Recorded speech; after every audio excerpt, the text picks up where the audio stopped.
This Torah class is brought to you by TorahAnytime.com.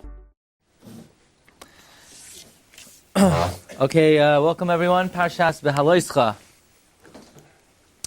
Tonight's subject is going to be on very fundamental material. The basic material should be familiar to everyone. However, we're going to try to analyze it in a new way. And let's start in the following way. At the end of the Parsha, we have the episode that Miriam speaks the Lashon Hara about Moshe Rabbeinu. So let's get to the bottom of it. What exactly did she say? She really didn't put him down. She didn't say anything bad about Moshe Rabbeinu. All she did was she equated him to the other Nevi'im. She said, look, Avram Avinu is a great man. He never had to be purest from Sarah. Yitzchak was a great man. He never had to separate from Rivka. Yaakov never separated from his wife. There will be other great Nevi'im. They never separated from their spouse. Who does Moshe Rabbeinu think he is? Well, he thinks he's greater than Yaakov Avinu Bechir Shaba'avos. So Miriam didn't put Moshe down. She didn't embarrass him. She didn't disparage him. She merely equated him to the other Avos. I mean, I think it's not so bad if somebody thinks you're like Yaakov Avinu. You know, it's not really, it's not that derogatory. And yet, she was punished very severely. And the Rambam in Hilchos Tumas Saras says that regarding speaking Lashon Hara, the Torah warns us, and the Torah says, guard, watch out in the affliction of Saras.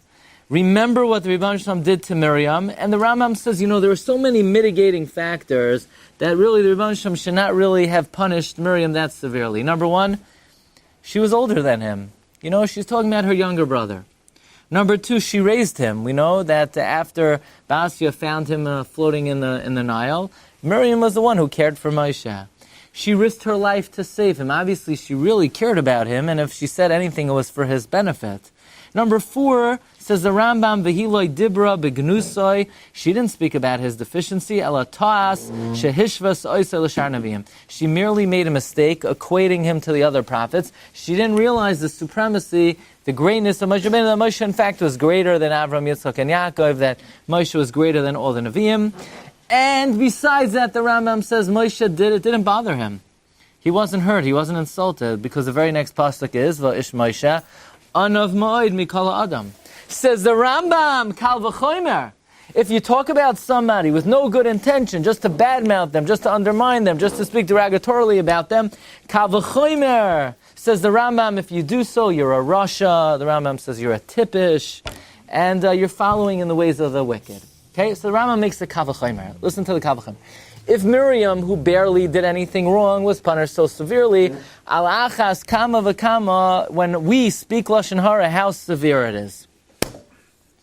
Comes Rabbi Chanan Wasserman, Hashem Yimkom Damai, and it's amazing. I took out my sefer today, Kovitz Mamorim, and out of the sefer falls a picture. And the picture was given to me by a gentleman who, for many, many months, maybe over 2 years, sat in that chair right over there. His name is, you remember him? Bernie Easton. He was a Kohen. You remember him? He was in the high 90s. He flew in the RAF, the Royal Air Force, in World War II in London. Remember him? He came to the Shiur in Queens for 6 years. He came to the Shiur, Baruch Hashem. He's in his, I think in his high 90s. He gave me a picture that he took of Rabbi Chanan in 1937 when he was in the Royal Air Force. Well, one time he came here. So I found the picture. I visited him today. So he used to drive here from Queens. His high 90s. But Baruch Hashem, he's doing well. So I took out Rabbi Chanan, and Rabbi Chanan asked a Gavaldiga Kasha. Rabbi Chanan asks, we know the Rambam has Yud Gimel Ikram, 13 principles of faith. The 7th principle is that, the 6th principle is to believe that there's a concept of Nevuah, a concept of prophecy. God communicates His will with mankind. But the 7th principle is that the Nevuah, the prophecy of Moshe Rabbeinu, was the highest level of prophecy. That we have to believe that Moshe Rabbeinu was Avi HaNeviim. There was no one ever before him greater in any area, and nobody after him will be greater. He achieved the highest level of understanding of God that is humanly possible. He ripped all the separations between him and knowledge of Hashem. He abolished, he eradicated any human force within himself.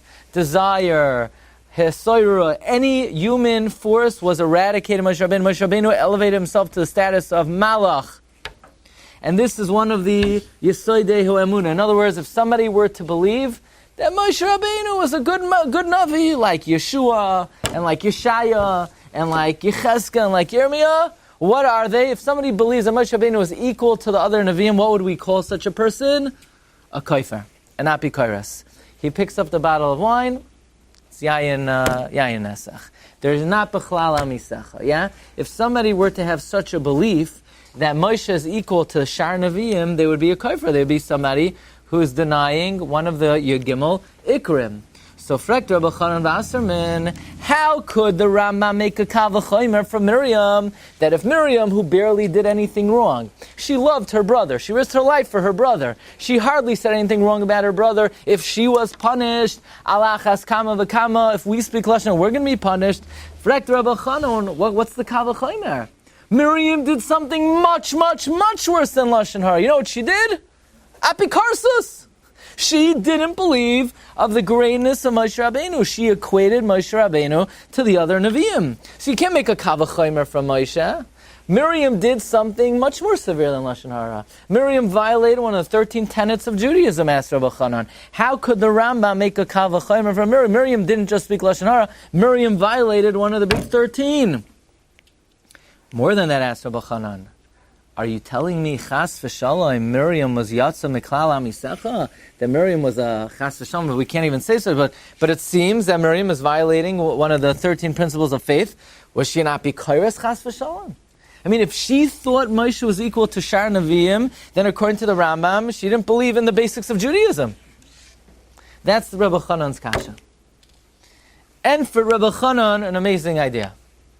And that is, how do we know that Moshe Rabbeinu was the greatest of all the Nevi'im? How do we know that Moshe Rabbeinu's level of prophecy was aspaklaria ha'me'ira, with clarity of vision, without images, without riddles, but just straight on, exactly the way the Rebbeinu Shalom meant? That idea is only articulated and enunciated after Miriam speaks Lashon Hara. God says, Miriam, let me tell you something. Moshe Rabbeinu is not like Avram Avinu. He's not like Yeshai. He's not like Yirmiyah. He's much, much greater. Look at number 4. Vayomer Shimuna Devarai. Listen, Herzachayin, Miriam.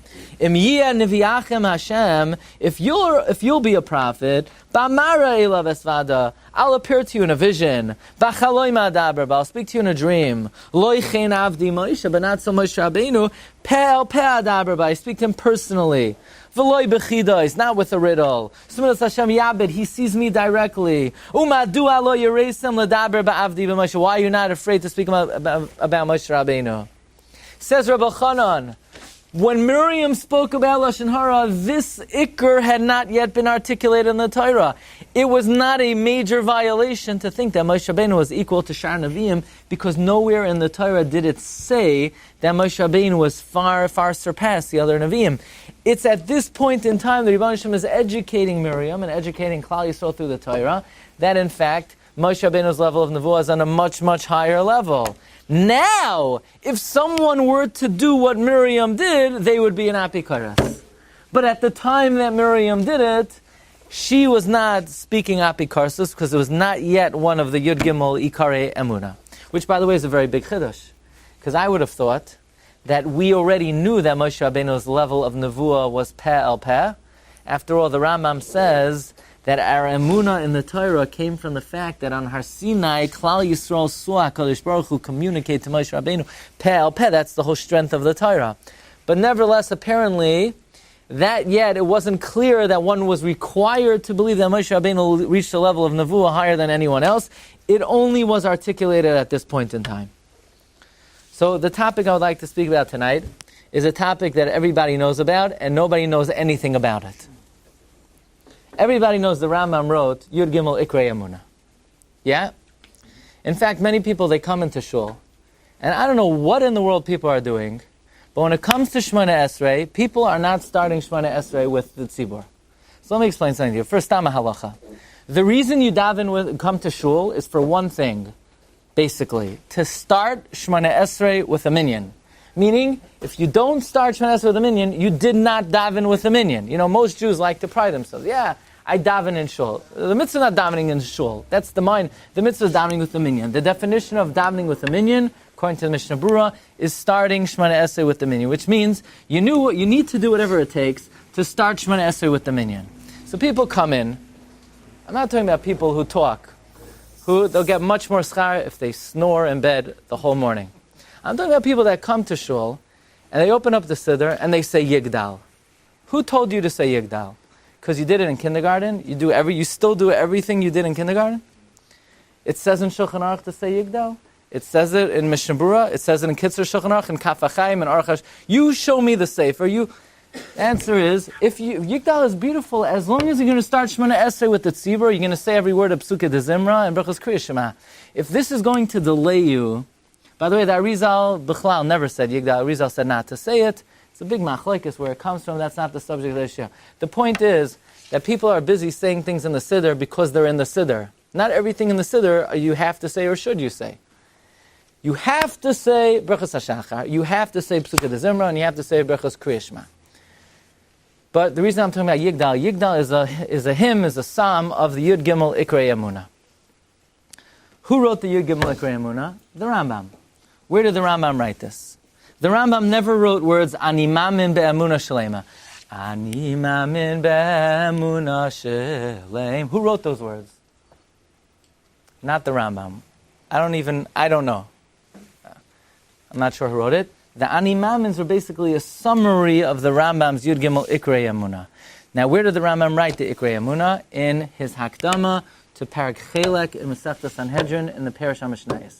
The Rambam wrote a Parshas Mishnayos, which, by the way, we're going to learn something that I was not aware of. The Rambam wrote it in Arabic. It was translated into Lashon HaKodesh.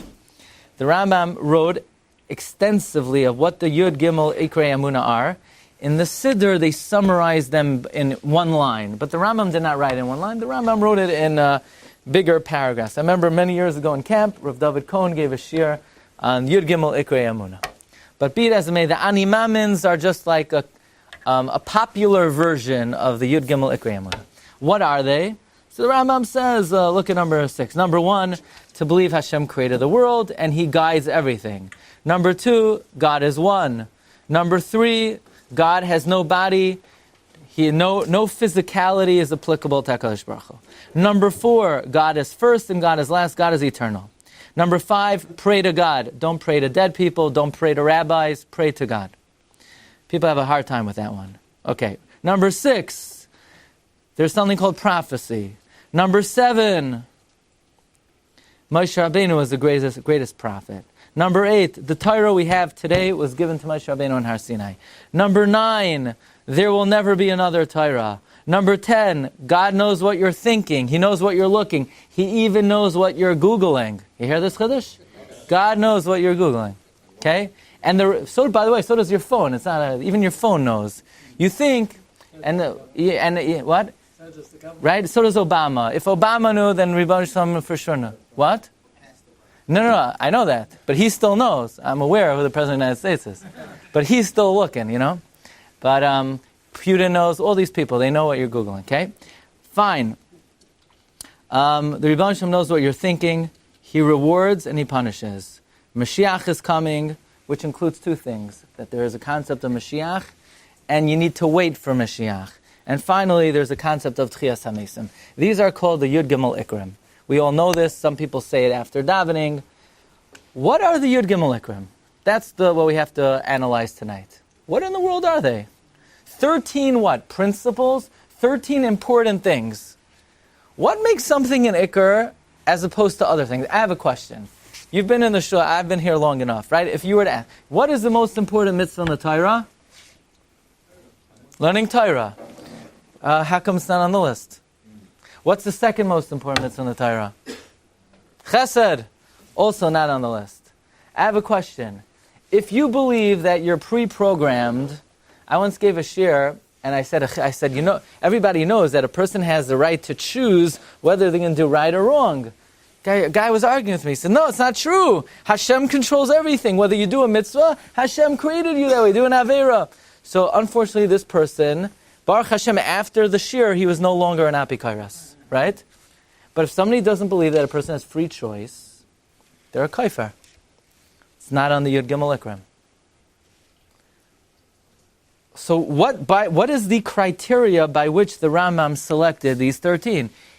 What about, they asked Rabbi Akiva, tell me the whole Torah on one foot. It's not even here. It's so important, it's not even here. By the way, 13 Ikrim, yeah? So on some Aron Code, they had the Aseres HaDibros. How many of the Aseres HaDibros, how many Ikrim are in the Aseres HaDibros? One. I mean, how did the Rambam decide what the 13 Ikrim are? What is the criteria? And this is the topic of the Sefer HaIkrim of Rabbi Yosef Albo. Rabbi Yosef Albo was one of the great Rishonim from Spain. I think he was born in Saragossa, he lived in Castile.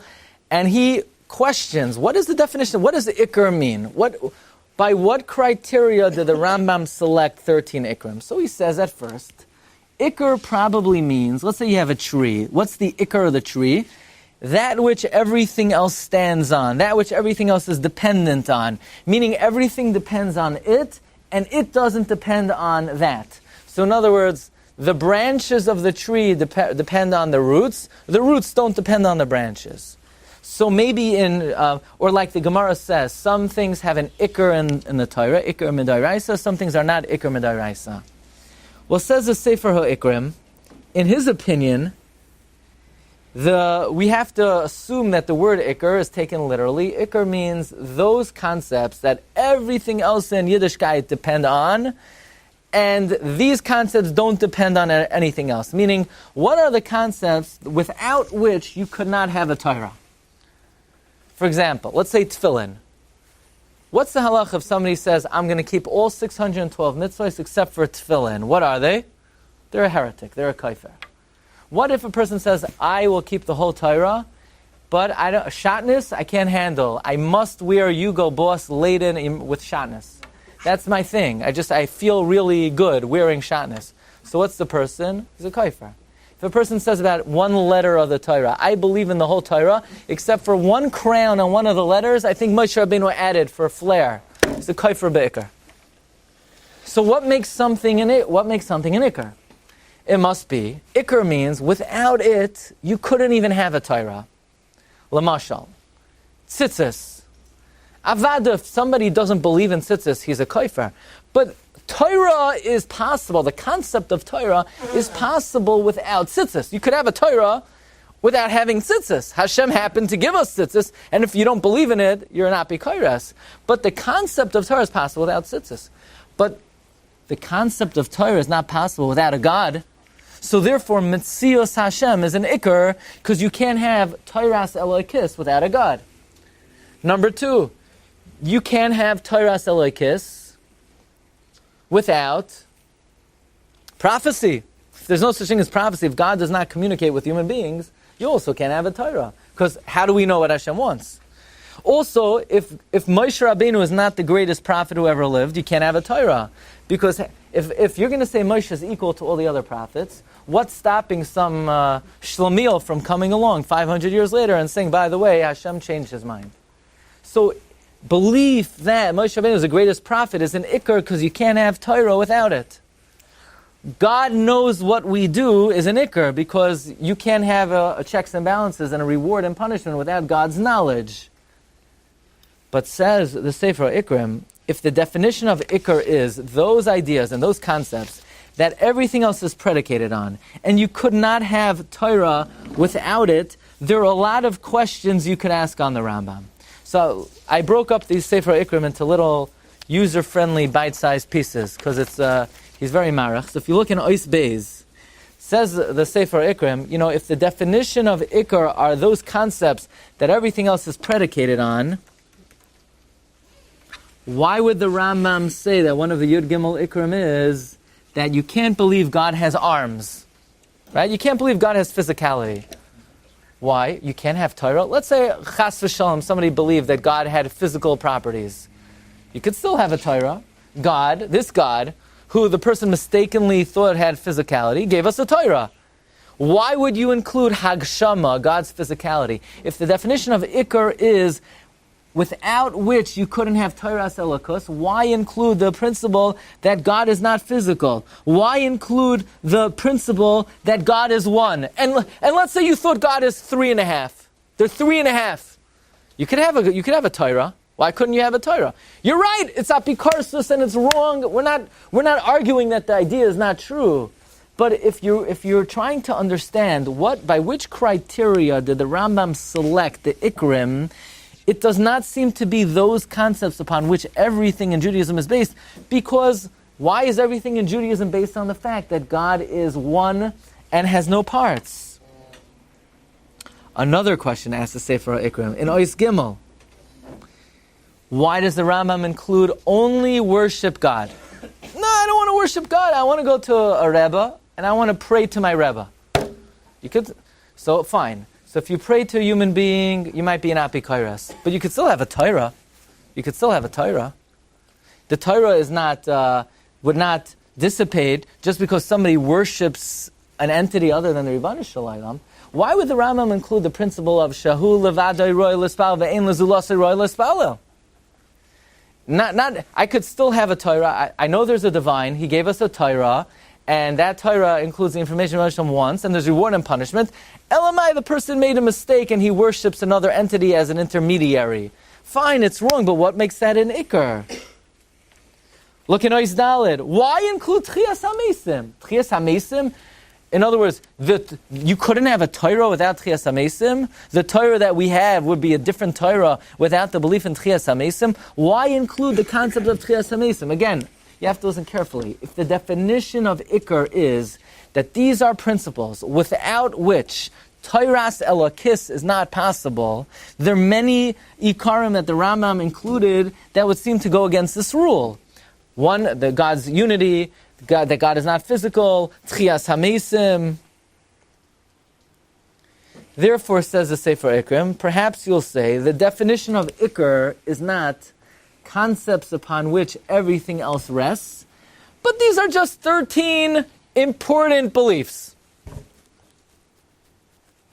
And that's why the Rambam include God's unity. It's important to know Hashem is one, and it's important to know God is not physical, and it's important that there's Tchias HaMesim.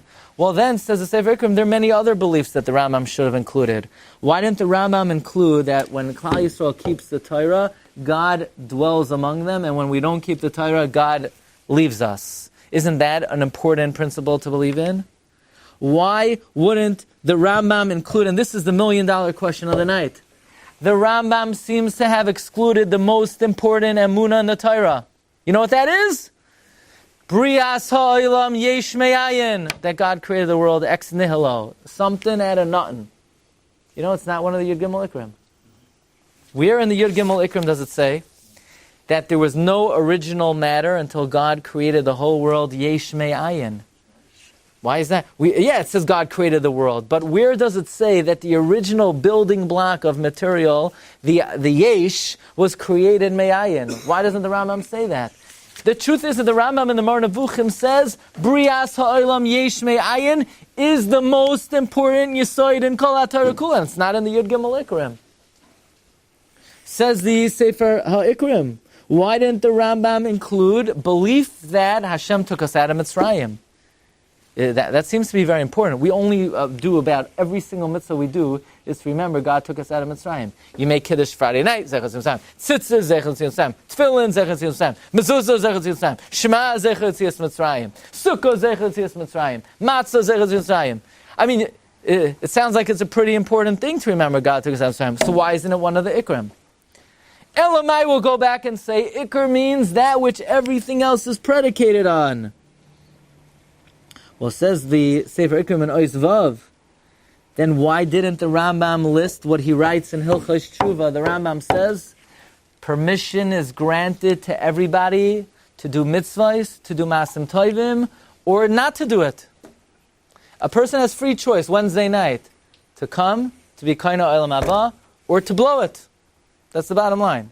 Nobody's forced to come here. We try to entice you. We try to give you some good food, try to make it interesting, but bottom line, it's your choice. You want to do the right thing or not? Says the Rambam, listen to the Lashon of the Rambam, the Yad HaChazaka. V'ikr zeh ikr gadol hu v'hu amud kol HaTorah kula. So the Rambam says the ikr of kol HaTorah kula is bechira. So why is it not one of the Yud Gimel Ikrim? So says the Sefer Ikrim, there's another important principle, and I never realized this. Why didn't the Rambam include the principle that you should accept what your parents teach you about what happened in their past, which is the basis of the Torah, that we accept the traditions of our parents, what they heard from their parents about going back to Kabbalah HaTorah. Messiah. Where did the Rambam get the number 13 from? Right? Like how did he come with number 13? So listen to this. Says the Sefer Ikram, I heard some people say, the Rambam conveniently picked the number 13 because the Yud Gimel Midas of Rachamim and Yud Gimel Midas Shatar Nidreshes Bohem. Says the Sefer Ikram, let me tell you something. You ever hear that there's something called intelligence and seichel? Well, those who say that have none of the above. Because if you think that the Rambam predicated Judaism on principles with a convenient number to fit in to Yud Gimel Midas Shatar Nidrashem, Yud Gimel Sarachamim, sorry, pal. The Rambam is not, this is not like a cutesy work over here where the Rambam is trying to fit Judaism into a pre-existing working number.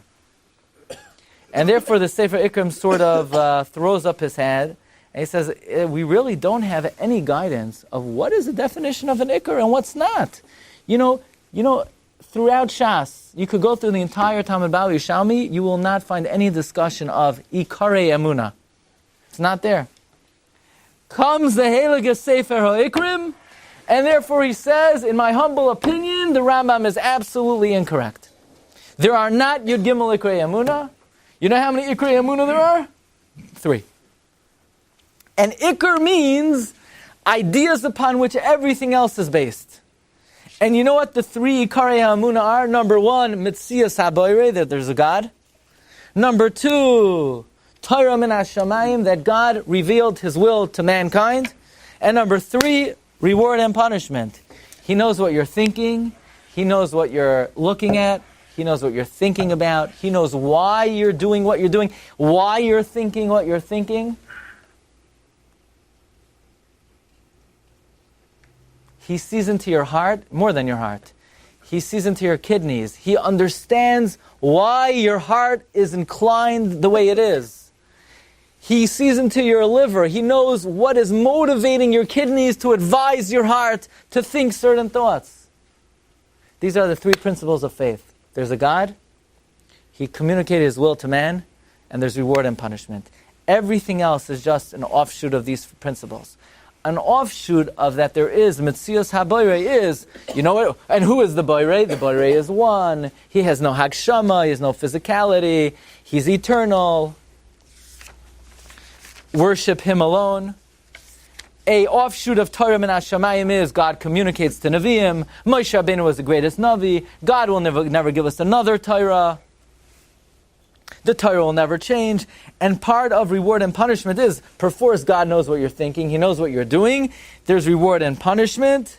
There's Mashiach and there's Tchias HaMesim. But the 3 principles of faith are Metzius HaBoirei, Torah min hashamayim, Schar v'Onesh. Says the Sefer Ikram, you know what the raya that these are the 3 Ikarei Emunah? He says the proof is in the pudding.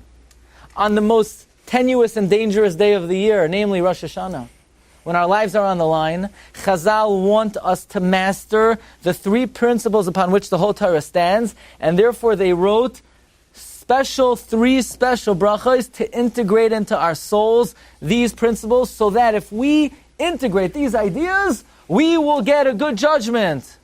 Namely, Malchios, Zechroinos, Shaifaros. Malchios is about one concept only, Metzius HaBoirei. That God is Melech Yisrael. Melech Yisrael, what's the name again? V'gai aloi?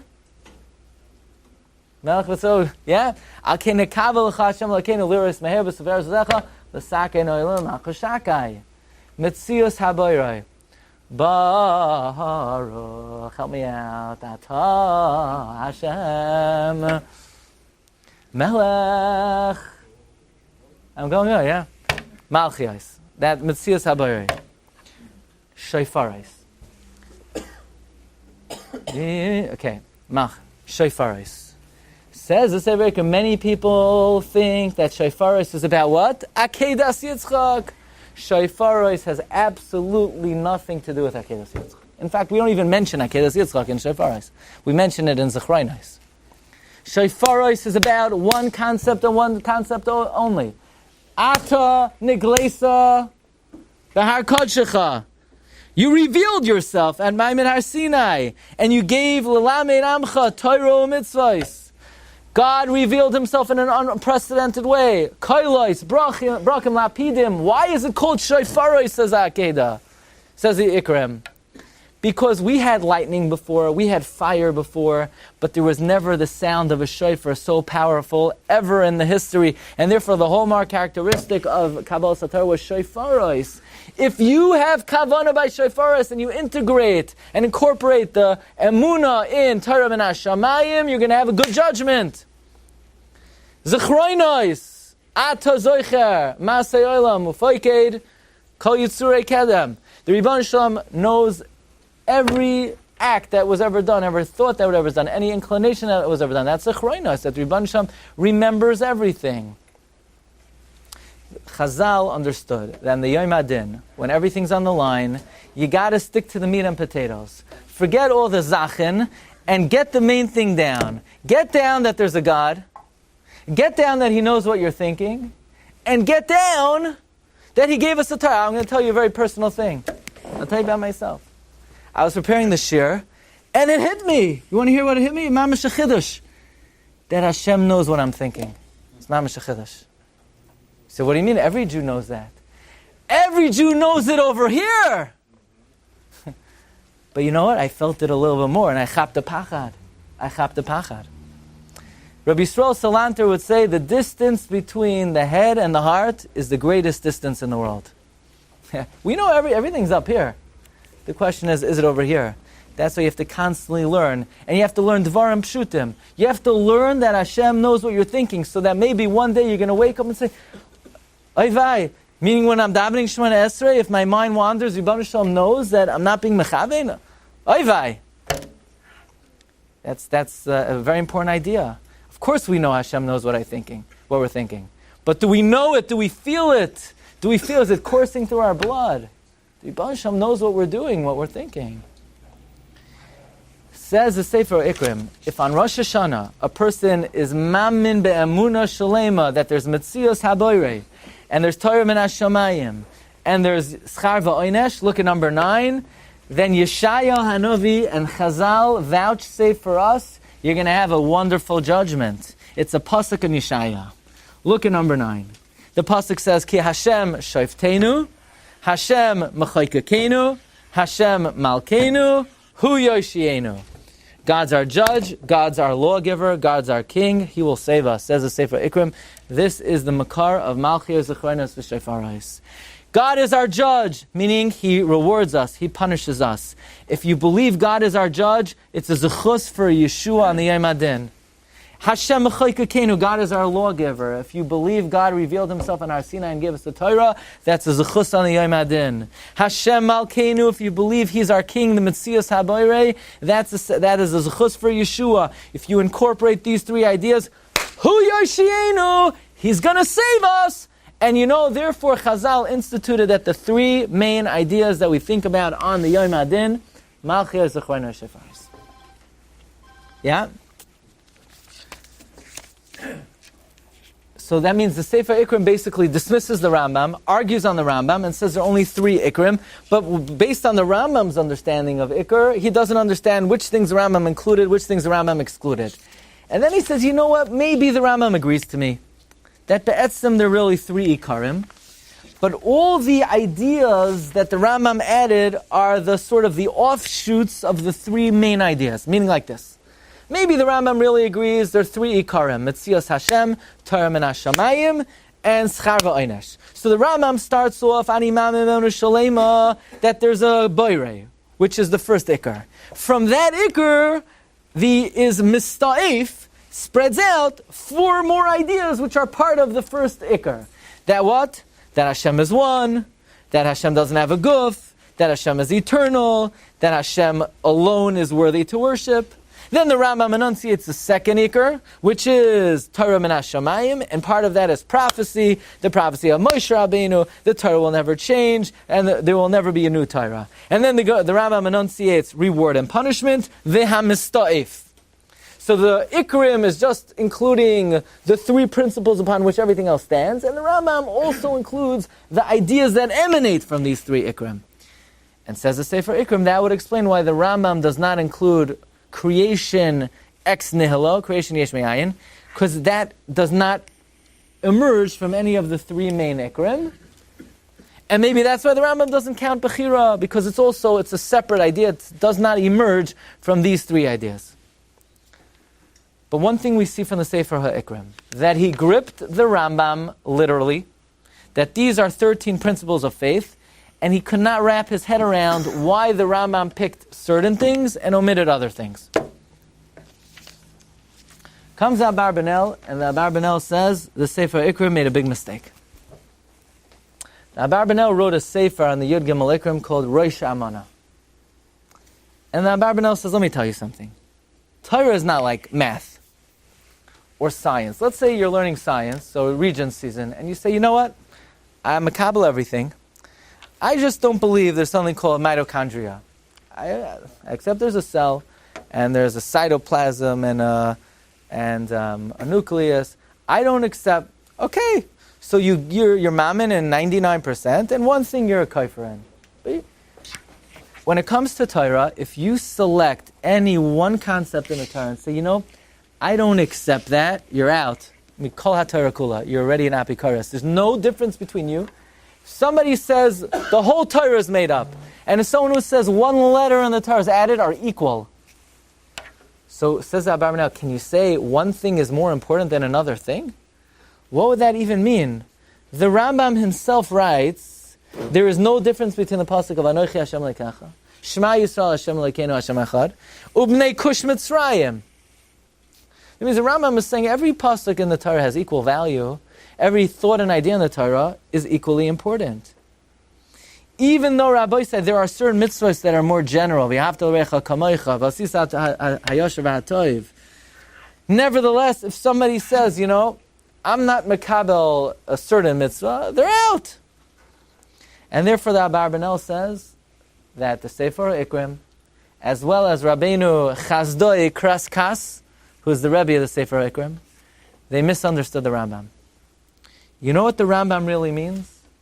The Rambam really never meant to write Yud Gimel Ikrim. You know who Yud Gimel Ikrim is for? For Amaratzim. People who don't know Torah and who are uneducated. So people who don't know Torah and are uneducated.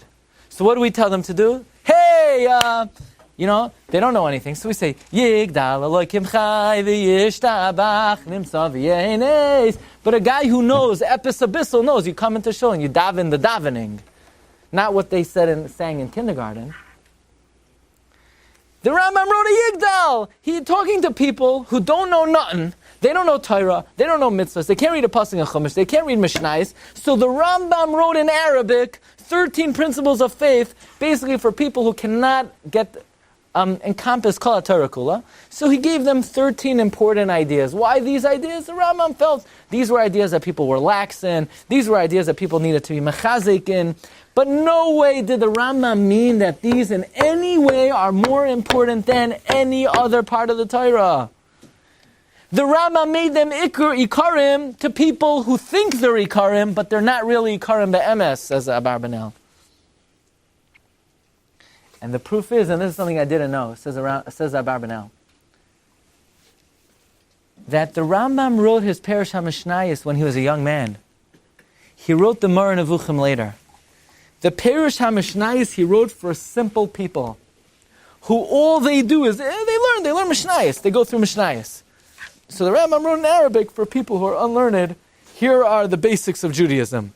But people who are intellectually sophisticated and could probe the basics of the religion, later on in life, the Rambam wrote the Moreh Nevuchim. And in the Moreh Nevuchim, the Rambam never said that this ikr is more important than a different ikr, and this idea is more important than another idea. All the Bechira is important, and Chidash Olam Yesh Me'ayin is important. The Rambam never gave any more strength to one idea than the other idea. So the Rambam, this I was not familiar with, he wrote this Parshas Mishnayos B'nat Rusai, says Abarbanel, and in it he wrote, Judaism 101. But it's not really Ikrim. There's no difference between, in other words, what's more important? Belief that God is not physical or belief in free choice? So you say, belief that God's not physical because it's in the Ikrim. The Ikrim have no significance. Right? Imagine if somebody would come to a rabbi and say, I don't understand. I think the most important concept in Judaism is Hashem is everywhere. Why do you think that? Because Uncle Moshe wrote, Hashem is here, Hashem is there, Hashem is truly everywhere. He didn't say anything about Emunah, he didn't say anything about Tarmin HaShamayim, so that's the most important thing. So we say, depending on his level, if he's still holding by Uncle Moshe, we say, very good, Gevaldik, very nice. But if he's actually learned something, we explain to him that, do not make a Torah out of Uncle Moshe. Says Abarbanel, the Rambam wrote the Perush HaMishnayos for Maschilim Amei Haaretz. I don't know. Says Barbanel, the fact that the Sefer Ikrim and Rav Chazdoi Kriskas took the Rambam literally is a mistake. And listen to what he says. I'm going to bring you 4 proofs that they made a mistake. Number 1, if these were really Ikarim, then when God revealed himself on Har Sinai, he should have said, I am Hashem your God, I have no body, I am one, I'm eternal, there's Torah Minat Shamayim, Moshe Rabbeinu is the greatest Navi. Why aren't any of the Ikrim in the Aseres HaDibros, says Abarbanel. Number 2, then if it's not Aseres, it should be in the beginning of the Torah. God, who's one, who's non-corporeal, who is eternal, created the world. It's not there in the beginning of the Torah. Another question, I have a question. Who gets punished more? Someone who thinks God has an eye, or somebody who wears shatnez? Somebody who wears shatnez gets malchus. Someone who thinks God has physicality, nothing happens to them. Why? If he thinks God has physicality, he's over one of the Yud Gimel Ikrim. And he spoke shatnez, it's not an Ikr. The answer is there's no such thing as Yud Gimel Ikrim. Yud Gimel Ikrim is for people who before davening they sing Yigdal, and after davening they say Ani Man. It's not for people who know something. There's no significance of Yud Gimel Ikrim. And finally, says Abarbanel, the strongest raya of all. You know what the proof that there's no such thing as Ikrim are? Chazal say not one word that there's something called Ikrei Amunah. There's no such thing as Ikrei Amunah. You have to fulfill and believe in every concept of Torah equally. And therefore, they mistakenly took what the Rambam meant to write for beginners as literal. That's the opinion of the Abarbanel. I believe Reb Chaim Brisker argues on the Abarbanel. He does. Reb Chaim argues on the Abarbanel. This is an amazing Reb Chaim. Actually, I saw it last year, this time of the year. I put in a file. That's not the miracle. The miracle is that I remembered I put it in a file for this week's Parsha. Because it's not even on this week's Parsha. Reb Chaim asked the $1 million question. What are the Ikrim? Question, says Reb Chaim. If a guy says, I believe in everything in the Torah except for the 4th Parsha of the Tefillin, what are they? Apikoros, right? The guy does everything. He believes in Kol HaTorah Kula. He just believes the last inch of the Ritzua needs to be pink. In honor of Mother's Day, the last inch of the Tefillin has to be pink. So he's not Apikoros. Yeah? So it says, so why isn't that an Ikr? What makes one thing an Ikr over another? In fact, the Sefer Ikrim writes, there are really 3 Ikrim, and everything else you could figure out. So how's the Rambam going to answer that? This is the number 11. Says Reb Chaim, as only Reb Chaim can. Here's the nafkamina between an Ikr and not an Ikr. And this is mamish. It could send shivers down your spine. Says Reb Chaim, if you don't believe in shatnez, you're a kaif. If you don't believe in tefillin, you're a kaif. If you don't believe in tzitzis, you're a kaif. If you don't believe in any halacha, you're a kaif or be'ikr. But here's the difference. You know the difference between an ikr and not an ikr? If a guy grew up in Kitchen Sink, Idaho, and he says, we say, do you believe in tefillin? No! Why not? I never heard of tefillin. So he doesn't know it and deny it. He never learned it. Is he a kaifer? Not a kaifer. You can't be a kaifer if you don't know it. Kaifer means you deny. You can't deny something you didn't know. So if somebody never learned something in the Torah and that's why he doesn't do it, he's not a kaifer. But if somebody believes that God has an arm, why? Because he never went to yeshiva. He's a kaifer be'ikr. There's no such thing as tinoik shenishba on Yud Gimel Ikrei Emunah. There's no such thing as shoigeg or oines on Ikrei Emunah. If somebody thinks, you know what, there's no such thing as Mashiach. You know why he doesn't know about Mashiach? He never went to yeshiva. He grew up in Boise, Idaho. Yeah? In Timbuktu. So he doesn't know there's Tchias HaMesim. I mean, you think that he's at fault. He doesn't know that one day dead people are going to walk out of the grave. You blame him? He never learned it. He's a kaifer. He's not Bechlal Yisrael. That's the sheet of the Rambam. You know why the Rambam made Yud Gimel Ikrim? Because everything else in the Torah you have to learn. But you only have to learn it because it's Torah. And if you don't learn it, you don't know it. And you're an oines. An oines Rachmana Patre. But says Reb Chaim, there's no oines and amuna. When it comes to Yud Gimel Ikrim, if you don't know it, you're a kaifer be'ikr, you're not b'chlal amisach. You can't be a yid. You can't be a yid if you don't believe that one day the righteous tzaddikim are going to walk again. You can't be a yid if you think that God doesn't know what you're thinking. Imagine if somebody says, I don't believe that Hashem knows what I'm thinking. Why don't you believe that? What do you mean? I never went to yeshiva. How am I supposed to know? He's not a Jew. He's not a Jew. But it's not his fault. You're right, it's not his fault. But he's still, unfortunately, not privileged to be part of the Jewish people. Very frightening thing. That's how Reb Chaim is quoted from Rabbi Shulam David Soloveitchik. Rabbi Shulam, and I'm going to ultimately show you that Rabbi Chanan quotes this from Reb Chaim, and it's an unbelievable quote. It's a quote you have to remember for the rest of your life. Let's take it one more step. The Rambam writes, look at number 12, there are 5 people called a min. One who says there's no God, there's no ruler of the world. One who says there are 2 gods. One who says that God has a body. That's what the Rambam says. Somebody believes God has a body, they're not bikaras. Comes the Ravid, and the Ravid said, I know big tzaddikim that think that God has a body. Because they were learning psukim and Tanakh, or learning Gemaras, and the learning steered them the wrong way, and they think that Hashem has some type of hagshama. Says the Ravid, why is the guy called a min? There are many Gedoylei Yisrael who they sort of did not have an accurate hashkafa because of agadatas, and they think that Hashem has a hagshama. So says the Ravid, they're not minim, they're not apikars, they're not rishaim, they were just misguided. That's the kasha of the Ravid on the Rambam. That how could the Rambam say that somebody who believes in hagshama is a min, l'chayra, he's still a good guy. By the way, the Sefer HaIkrim quotes the Ravid, and he explains the Ravid's kasha, that the Gemara says, you know who's a Rasha? Elisha ben Avuya, because he's Yodeya Riboinoy Umeskavein Limroy boy. That's a min. A min is someone who knows and intends to rebel. But says the Sefer HaIkrim, says the Ravid, what about a Talmud Chacham who's learning an Agadata Gemara about a story about Hashem, watched the people and sent forth his fury, and because of that he believed that Hashem has some physicality to him. He's an apikairos. That's the Ravid's kasha on the Rambam. Says Reb Chaim, you know what the Rambam's going to say? Is the guy an apikairos just because he learned an agadata and he was steered wrong?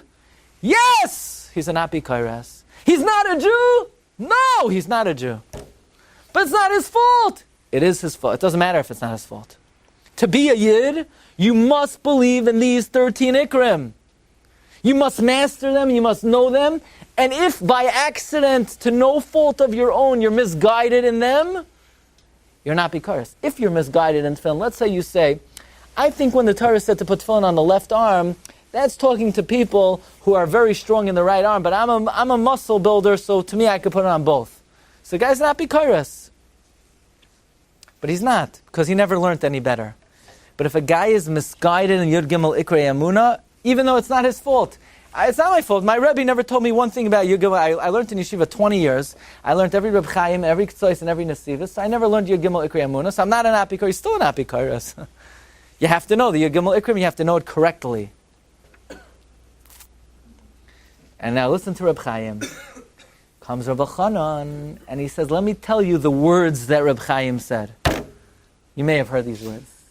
Reb Chaim Shita in the Rambam is, Nebuch and Apikoros is Oichet and Apikoros. You ever hear that?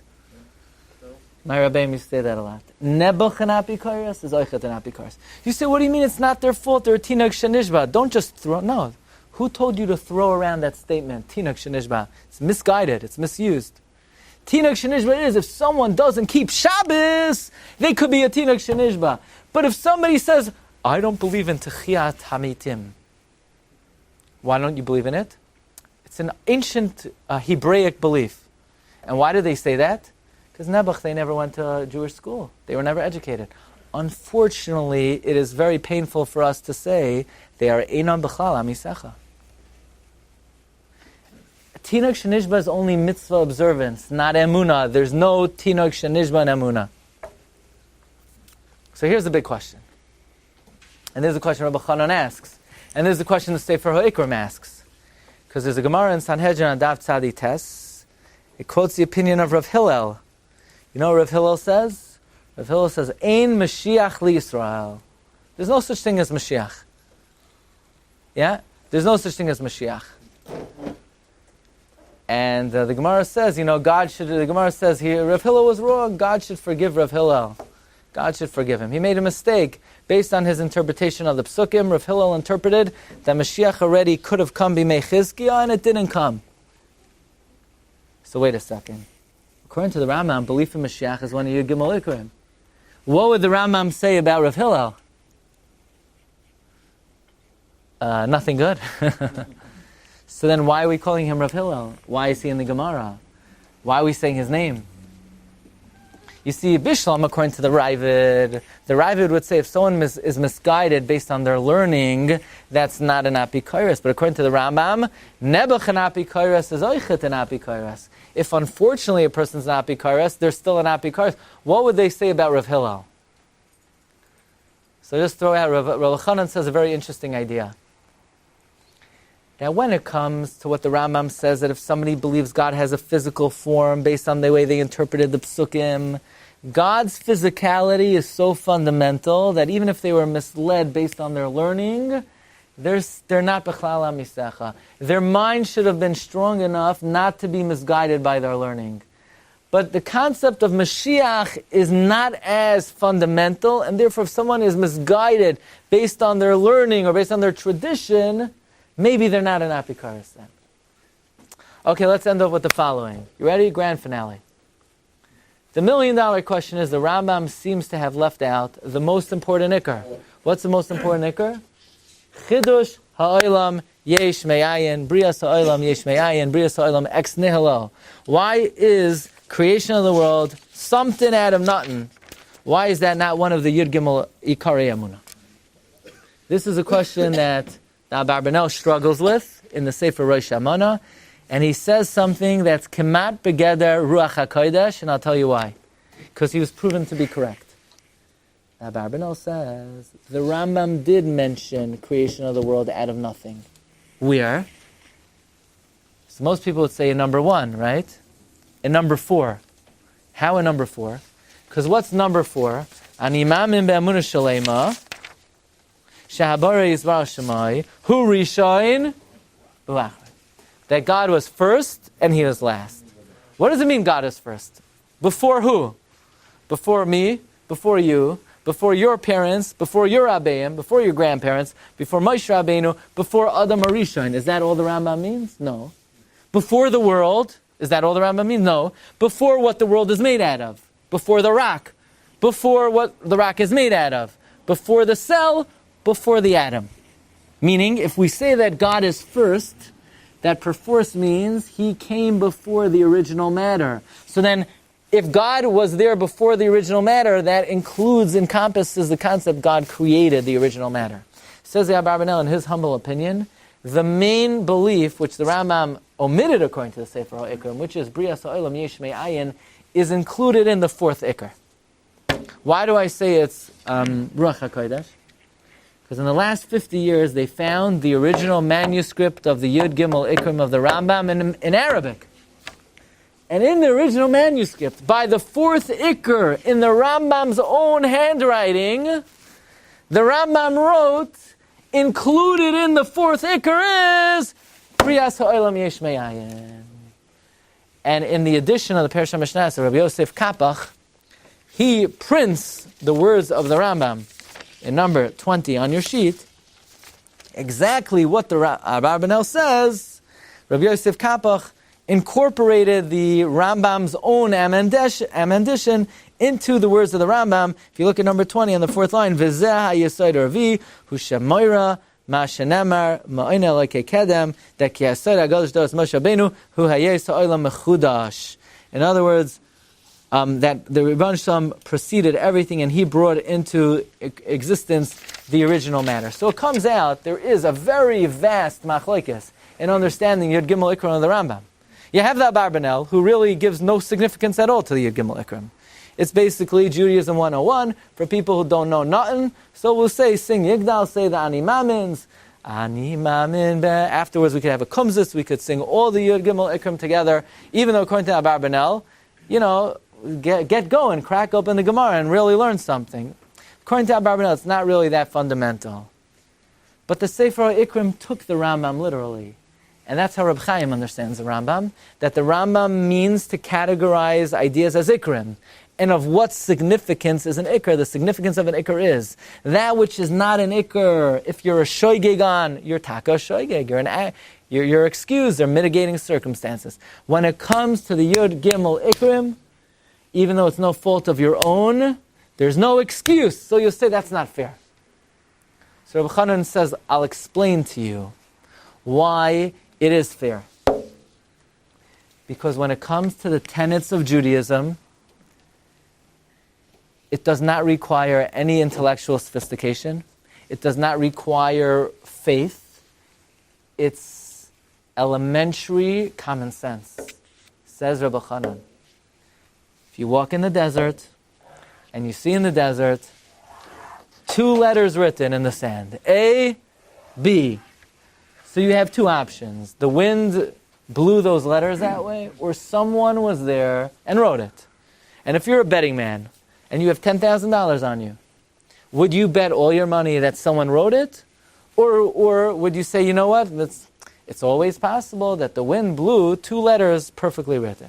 So they say, I personally, and I think almost everyone I know, would bet all my money that there's no way wind could produce 2 letters even with such plan and purpose.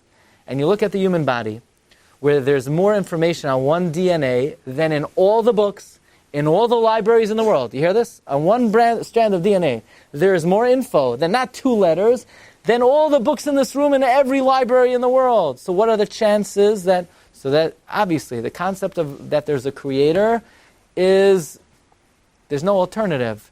Unless you choose not to, cognitive dissonance, unless you block it out of your mind, the belief in the creator is the most elementary piece of information.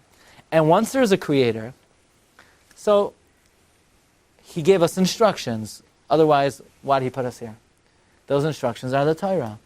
The basics of Judaism are expected not only on all Jews, but on Bnei Noach. You know, if a guy doesn't keep the 7 Noachide laws, he'll be punished for it. Why? How did he know?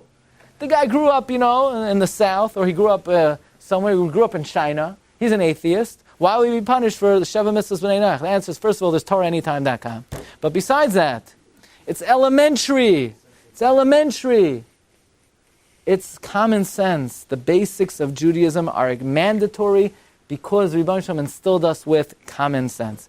So this is a very interesting analysis of Yud Gimel Ikrim, and we should take a bizoicha bevias haMashiach v'af al pi she'yisma'meya and kol zeh achar kol ha'choyim she'yamei. Shkoyach. You've just experienced another Torah class brought to you by TorahAnytime.com.